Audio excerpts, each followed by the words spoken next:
도표를 먼저 한번 보시기 바랍니다. 이스라엘 백성들, 히브리 백성들은 광야에서 5가지의 제사를 드렸습니다. 번제, 나를 받으시는 하나님.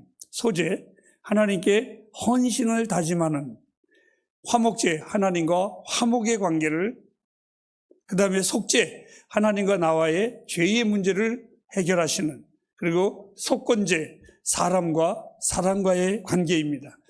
제가 오늘 이 하나님의 말씀을 준비하면서 아마 설교 중에 가장 재미없는 설교가 오늘 설교입니다. 마치 설교라기보다는 도덕적인 설교, 도덕적인 내용이 될까?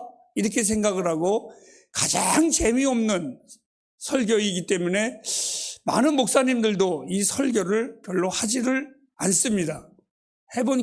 들어본 기억도 저도 없고요. 별로 없습니다. 그런데 이 말씀이 왜 성경에 있는가 하면 가장 재미없는 본문의 말씀인데 불구하고 우리가 너무나 쉽게 범하는, 가볍게 여기는 죄 중에 하나가 이것입니다. 그게 뭐냐면 많은 그리스도인들이, 특별히 우리 한국 그리스도인들에게 가장 문제점이 뭐냐면 위에 계신 하나님과의 관계는 굉장히 잘 하려고 애를 씁니다. 하나님과 나와의 관계는. 하지만 우리 그리스도인들의 문제가 뭐냐면 이웃과의 관계를 별로 귀하게 여기지 않습니다. 마치 이렇게 고백을 합니다. 하나님과 나와의 관계만 좋으면 됐지. 이러면서 막 살아갈 때, 또 막 대할 때, 막 행동할 때 이런 거를 우리 주변에서 너무나 많이 보고 있습니다. 역시 많은 교회에서도 하나님과의 관계를 중시 여겼지만 사람과의 관계를 별로 중시 여기질 않습니다. 먼저 여러분들에게 마지막에도 말씀을 드리지만 이 말씀을 꼭 기억하시고 이 말씀을 들으시기 바랍니다. 하나님은 여러분들이 수없는 기도를 해도, 여러분들이 돈이 필요하고 병이 필요하고 무엇이 필요하고 다 기도를 해도 그 모든 기도의 응답은 하나님이 직접 오셔서 응답하시는 것이 아니라 사람을 통해 역사하십니다. 이거 꼭 기억하시고 이 말씀을 들으시기 바랍니다. 그리하면 우리 성도와 또한 우리의 가족과 우리 형제들의 관계가 얼마나 중요한가를 반드시 알게 될 것입니다. 오늘 이 하나님의 말씀, 바로 사람과 사람과의 관계를 다스리시고 말씀하시는 제사가 바로 속건제입니다. 허나 이 5가지의 제사가 다 다른 모양이지만 결국 궁극적으로는 다 누구와? 하나님과의 관계가 있는 것입니다. 사람과의 관계도 결국은 하나님과의 관계가 있습니다. 내가 만일 충실히와 나와 불화하면 나의 영혼이 하나님과의 관계에 평안을 얻지 못합니다. 그만큼 모든 것은 다 하나님 앞에서 범하는 죄입니다. 사람은 누구나 부지 중에 죄를 범할 수 있다는 것을 압니다. 의도적으로 죄를 범하는 사람도 있지만 모르고 죄를 범하는 것이 있습니다. 대부분 모르고 죄를 범하는 것은 습관적인 죄입니다. 왜? 습관은 자기가 잘못인지 아닌지 모르고 범해지는 것입니다. 마치 남편들이 결혼을 하기 전에 제가 예빈이한테 물어봤던가? 너 흉봐도 되겠냐? 대윤아? 대윤이가 아주 모범적인 청년입니다. 흠고 티도 없는 청년입니다. 내가 볼 때에는. 그래서 제가 물어봤습니다. 대윤이하고 결혼하면서 가장 마음이 안 좋은 게 뭐야? 그랬더니 목사님 글쎄 양말을 아무 데나 벗어나요. 아마 이것은 대윤이 문제만이 아니라 대부분의 아들로 큰 엄마 밑에서 곱게 큰 아들들의 문제일 수도 있을 것입니다. 그것처럼 그것이 대수롭게 여기지 않았던 것입니다. 오늘 여러분, 오늘 우리가 이러한 내용을 다루는 겁니다. 부지 중에 내가 모르고 한 것, 근데 대부분 나쁜 습관 속에서 나오기 때문에 그것이 잘 모릅니다. 만일 오늘 성경에는 누구든지 부지 중에 범하더라도 하는 내용을 보면 오늘 레위기 4장과 5장에 보면 이것은 성도들에게만 해당되는 것이 아닙니다. 이 말씀은 제사장, 오늘날로 말하면 목사라고 우리가 표현하는 게 쉬울 것 같습니다. 목사도 성도도 그 누구도 다 동일한 죄를 범할 수밖에 없습니다. 제가 설교 중에 가장 싫어하는 설교 중에 하나가 듣는 설교 중에 이런 것이 있습니다. 설교하는 목사는 아주 거룩합니다. 목사가 무슨 죄를 졌겠나? 목사는 아주 완벽한 것처럼 설교합니다. 자기는 이 말씀을 잘 지킨 것처럼 찬송처럼 외칩니다. 하지만 성도들에게는 이렇게 설교합니다. 회개하라고, 죄짓지 말라고. 여러분, 하나님의 말씀에는 이렇게 말했습니다. 성경에는 누구든지 하나님 앞에서 의인은 없나니 하나도 없다고. 이 말씀은 나뿐만이 아니라 여러분 모두에게도 동일한 하나님의 말씀입니다. 자, 오늘 이것을 보면서 심사숙고하지 않는 것이 우리 가운데 참 많이 있지요. 자기의 실수로 인하여 범하는 것, 그리고 우리는 때때로 이렇게 말합니다. 아, 그거 내가 모르고 했어. 나는 그것이 죄인지 몰랐어. 이렇게 고백할 때가 참 많이 있습니다. 그런데 오늘 성경에 하나님은 나는 모르고 했습니다 라고 이렇게 핑계를 댔는데, 하나님은 거기에 대하여 이렇게 답변하십니다. 너희가 부지중에, 너희가 모르고 했을지라도 무심코. 매일 우리는 이러한 모습이 우리들의 모습이 아닌가 생각을 해봅니다. 누구나 부지중에 범하는 죄를 위한 제사가 속건제입니다.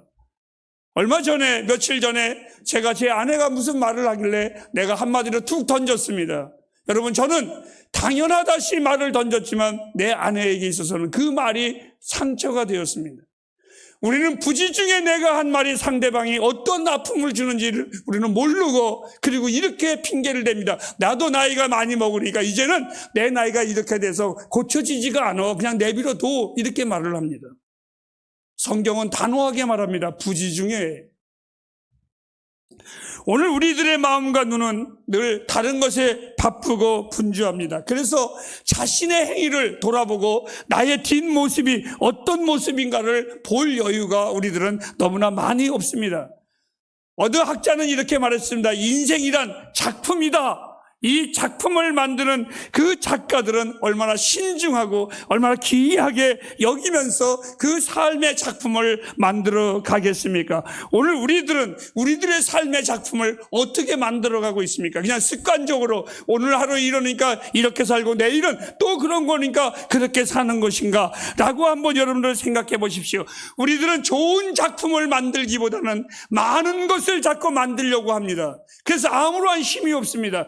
하지만 우리 그리스도인들은 그렇게 사는 것이 아니라 단순할지라도, 정말 작은 것이라고 할지라도, 하나를 만들지라도 하나님이 기뻐하시는 것이 무엇인가에 맞추며 살아가는 삶이 우리에게는 너무나 필요합니다. 쓸데없는 것에 복잡한 우리들의 삶의 시간을 여러분 낭비하지 않기를 바랍니다. 그런데 오늘 본문 8절 말씀을 다 같이 한번 보시기를 바랍니다. 자, 그는 너의 지정한 가치대로 때 즉 흠 없는 수양을 속건 제물로 제사장에게로 가져올 것이요, 제사장은 그의 부지 중에 그릇 범한 허물을 위하여 속한즉 그가 사함을 얻으리라. 하나님의 사람이 주의 말씀을 모르는 것 죄입니다. 여러분, 나 모르는데요, 그 좋은 이야기 아닙니다. 죄입니다. 이 말은 하나님의 백성이 하나님을 알지 못하면 죄입니다. 하나님의 백성이 주를 경배하는 성도들이 주를 경배하지 않는 것 죄입니다. 하나님 백성들이 예배하지 않는 것 죄입니다. 여러분, 그럴 수도 있지가 아닙니다. 여러분, 그건 내 입장에서 그럴 수도 있지. 맞아, 그럴 수도 있지. 하나님은 오늘 단호하게 말합니다. 부지중에 거기에 이유가 없습니다. 우리는 너무나 가볍게 여길 때가 참 많이 있습니다. 오늘 우리가 추구해야 할 것은 변명이 아니라, 하나님 앞에 우리의 실수가 변명하는 것이 아니라 고백하고 자백하는 것입니다. 그러한 자들에게 하나님은 매를 치시고 형벌을 가하는 것이 아니라 오히려 죄를 자복하는 자에게 하나님은 축복하시는 하나님이십니다. 하나님의 말씀은 언제나 존귀하게 되어야 합니다. 여러분에게 내가 무슨 말을 더 할 수 있겠습니까? 천지는 변하여도 절대로 변하지 않는 주의 말씀이야말로 우리의 삶의 가장 중요한 자리, 가장 중요한 위치, 그리고 삶의 분명한 표준이 되어야 되고 우리 양심의 가장 중요한 기준이 되어야 된다고 저는 확신하고 있습니다. 어떤 것은 내가 옳다고 했지만 다른 이에게는 그것이 옳게 보이지 않을 때가 있습니다. 어떤 이에게는 내가 이것이 잘한 것 같은데 그에게는 그것이 상처가 될 때가 있습니다. 그런데 오늘 이 성경에는 항상 말씀 앞에 이 말이 꼭 붙습니다. 여호와의 말씀에 하나님이 가라사대. 여러분, 이 하나님, 이것은 완전한 표준이요 우리의 삶의 행동과 자신을 평가하는, 어떻게 보면 기준서라고도 볼 수가 있습니다. 내가 잘한 건지 못한 건지 알 수 없을 때에 이 하나님의 말씀을 내게 비춰본다면 우리는 그것을 진단할 수가 있습니다. 주의 말씀은 사람의 판단에 따라서 변화되는 말씀은 결코 아닙니다. 이 하나님의 말씀은 절대적인 권위가 있습니다. 그 어떤 판단도, 그 어떤 생각도 하나님의 말씀을 바꿀 수도 없고 변질될 수도 없는 절대적인 하나님의 말씀입니다. 이것을 우리는 신학적으로 성경의 권위라고 이렇게 표현을 하지요. 자, 오늘 성경은 이렇게 말합니다. 만일 누구든지 여호와 금령 중 하나를, 하나님의 말씀 중에 하나를 부지 중에 범하여도 라고 했습니다. 사랑하는 햇불가족 여러분, 명심하시기를 바랍니다. 부지 중에 죄가 허물이 된다면, 내가 모르고 짓는 죄도 하나님 앞에 죄가 된다면 고의적인 죄는 얼마나 크겠습니까? 생각해 보셨습니까? 모르고 짓는 죄도 큰데 알고 짓는 죄는 어떻겠습니까? 우리는 이러한 무지의 실수를 하지 않기 위해서 하나님의 말씀을 연구해야 합니다. 성경은 이렇게 우리에게 가르쳐주고 있습니다. 복 있는 사람은 어떤 사람이냐? 하나님의 말씀을 주야로 묵상하는 자로다. 우리가 기도할 때에 하나님, 내가 알지 못하는 것을 알게 하옵소서라는 기도를 반드시 우리는 해야만 합니다.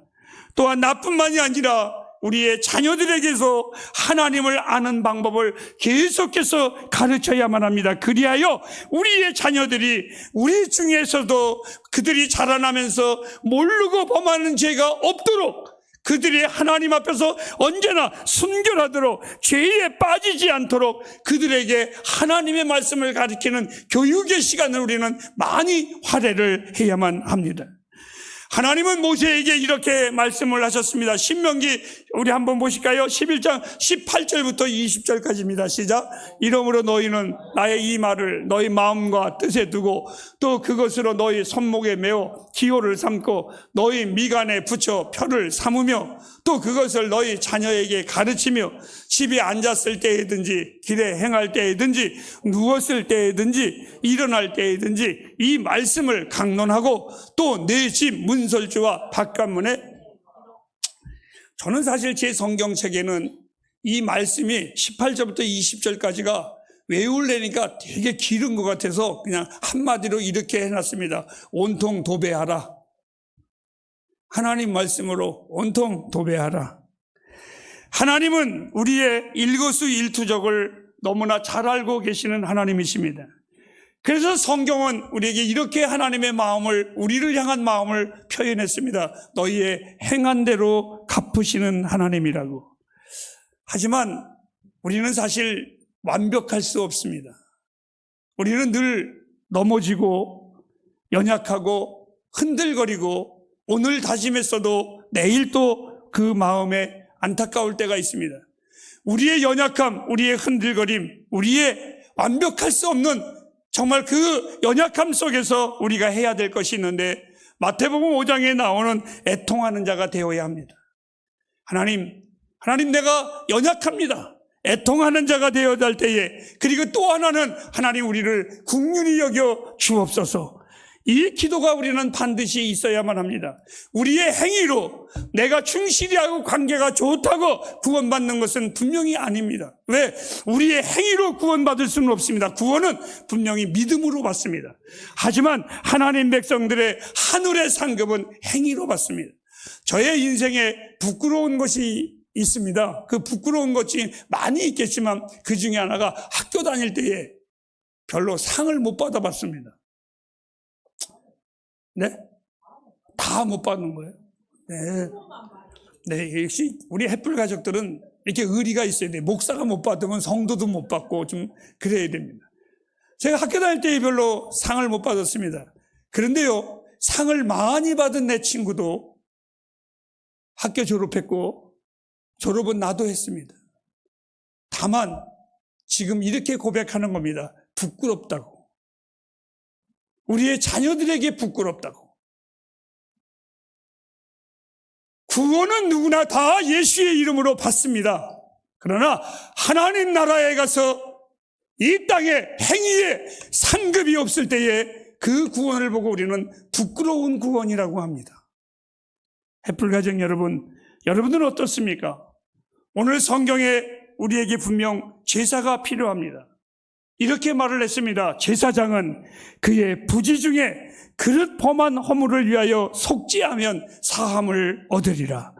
우리의 연약함의 고백은 하나님이 용서하지 않는 것이 아니라 용서함을 받습니다. 그래서 저는 이렇게 표현을 하고 싶습니다. 한번 따라하실까요? 하나님 앞에 변명하지 마십시오. 여러분, 그냥 고백하십시오. 하나님, 잘못했습니다. 죄송합니다. 이것이 합당한 겁니다. 하나님 앞에 너저분하게 말하지 마십시오. 하나님 앞에 중언부언 기도하지 마십시오. 우리 하나님, 우리를 언제나 받아주시는 하나님이십니다. 하나님께서 나의 부족함과 연약함을 고백할 때에 연락하시는 것은 너무나 놀라운 은혜 중에 놀라운 은혜입니다. 이 은혜는 헤아릴 수가 없습니다. 이스라엘 백성들이 수없이 제사를 드렸을 때에 하나님이 거부하신 적이 없습니다. 언제나 받아주신 것처럼 나와 여러분이 고백할 때에 하나님은 언제나 받아주시는 하나님이십니다. 더욱이 구약에서는 제물을 바쳐야만 했지만 감사는 이제는 내 앞에 매번 드려주는 제사가 아니라 단번에 영원한 제물로 드려주신 예수 그리스도가 계십니다. 나를 구원하기 위해서 예수 그리스도의 피를 흘리셨습니다. 나의 허물은 당신의 아들 예수 그리스도의 피에 아무것도 아니기에 하나님은 언제나 나를 받아주시는 하나님이십니다. 여러분, 한번 생각해 보시기 바랍니다. 누가 나를 위해서 희생할 수 있겠습니까? 제가 가정사역을 할 때에 아내들을 귀히 여기라 성경에는 그렇게 말을 했습니다. 왜 귀히 여기느냐? 한 아내의 인격이 한 남편을 위해서 평생을 희생한다는 겁니다. 이웃 사람이 자기에게 밥을 사줘도 고마워하면서 왜 아내에게는 고맙다고 하지 않나요? 자기의 모든 인격을 쏟아부었는데 이웃 사람이 옷을 한번 사주면 평생 잊지 않겠습니다 합니다. 그러면서 나를 위해 희생한 내 아내에게는 왜 고마워하지 않습니까? 오늘 사랑하는 여러분, 우리가 하나님 앞에 고마워할 진정한 이유는 언제나 나를 용납하신 하나님, 그리고 구원받을 수 없는 나를 구원해 주신 이 하나님의 은혜가 나를 받아주신 그 은혜를 생각할 때 우리는 감사하지 아니할 그것 또한 이유도 없습니다. 누가 나를 위해서 희생하겠습니까? 어떤 우상이 죄인을 위해서 희생하는 우상이 있습니까? 아닙니다. 절대로 없습니다. 때론 부부 싸움을 할 때에도 왜 싸웁니까? 서로가 잘났다고 싸우는 겁니다. 서로가 지지 않기 위해서 싸웁니다. 그런데 주님은 나를 위해 지지 않은 것이 아니라 십자가에 바치신 분이십니다. 죽기까지 나를 용납하신 분이십니다. 이 놀라운 은혜를 받고 사는 것이 나와 여러분입니다. 레위기 5장 4절 말씀을 다시 한번 보시도록 하겠습니다. 시작. 혹 누구든지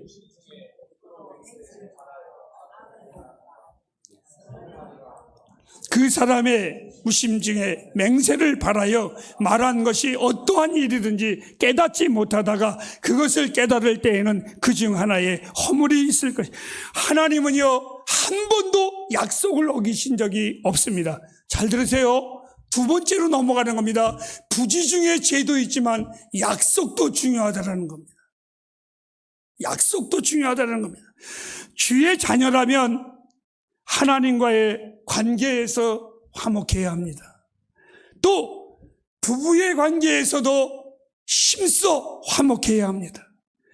자녀와의 관계, 부모와의 관계, 이웃과 형제들, 이제는 더 나아가서 하나님과 작은 것이든 큰 것이든 약속했으면 힘써 지키십시오. 힘써 지키십시오.